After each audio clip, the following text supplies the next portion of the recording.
आज coordination number 4 में geometry और हाइब्रिडाइजेशन ऑफ कॉम्प्लेक्स हम लोग डिस्कस करेंगे। वही case first strong field ligand का लूंगा मैं और उसमें हाइब्रिडाइजेशन क्या है, ज्योमेट्री क्या है, वो मैं एक्सप्लेन करूंगा।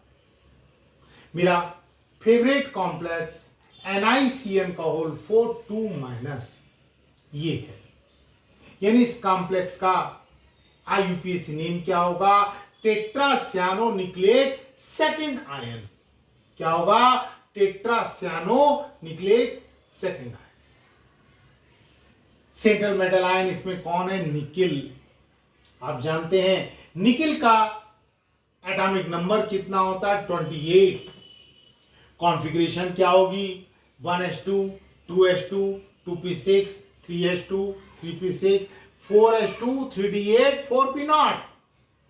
यानी ग्राउंड स्टेट में 3d ऑर्बिटल में 8 इलेक्ट्रॉन हैं। 1 2 3 4 5 6 7 8।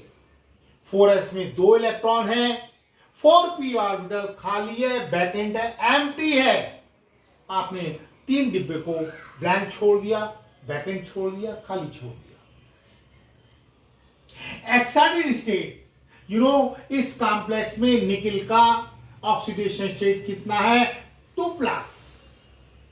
Ni2+ का मतलब 2 इलेक्ट्रॉन इसमें से एलिमिनेट कर दो, गायब कर दो। आपने 2 इलेक्ट्रॉन इसमें से गायब कर दिए।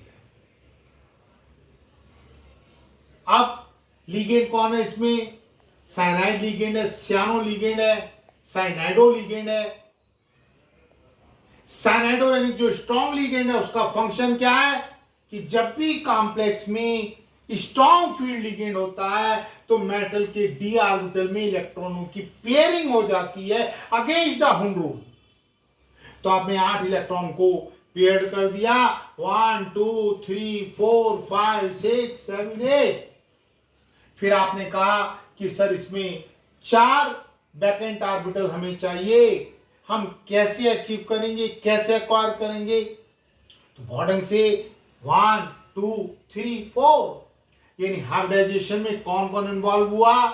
एक डी ऑर्बिटल, एक एस ऑर्बिटल और 2 पी ऑर्बिटल। तो हाइब्रिडाइजेशन क्या हो गया? DsP2।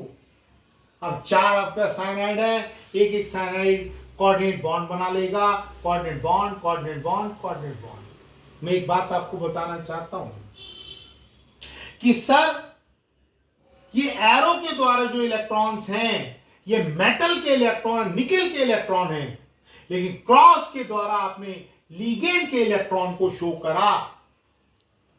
ये केवल डिफरेंशिएशन किस लिए है? मेटल और लिगेंड के इलेक्ट्रॉन पता लगाने के लिए है। आपको पता लग जाए कि हाँ साहब ये मेटल के इलेक्ट्रॉन है, ये लिगेंड के इलेक्ट्रॉन है, इसलिए मैंने ये नोटेशन यूज करा है। Please note that. अब की पॉइंट की बात करें तो इस कॉम्प्लेक्स में हाइब्रिडाइजेशन क्या हुआ? DsP2 हुआ। ये की पॉइंट मैं कहता हूं, इसका मीनिंग क्या है कि पूरी समरी इस कॉम्प्लेक्स की आपके पास यही है। तो हाइब्रिडाइजेशन क्या हुआ? DsP2 हुआ। ज्योमेट्री क्या हुई? स्क्वायर प्लेनर हुई। और मैग्नेटिक कैरेक्टर क्या हुआ? डायमैग्नेटिक हुआ। क्योंकि इलेक्ट्रॉन इसमें पेयर्ड हो गए तो मैग्नेटिक कैरेक्टर कैसा होगा बेटा? डायमैग्नेटिक होगा। आप कहेंगे सर ये स्क्वायर प्लेनर ज्योमेट्री वाली बात कुछ कम समझ में आई, थोड़ा इसको आप एक्सप्लेन कर दीजिए, समझा दीजिए। तो मैं बताता हूं कि स्क्वायर प्लेनर ज्योमेट्री क्या होती है।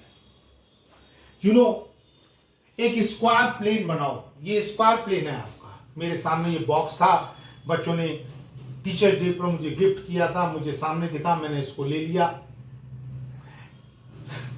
इस स्क्वायर प्लेन के सेंटर पर कौन है? Nickel. First cyanide, second, third, fourth. तो बन गया स्क्वायर प्लेन।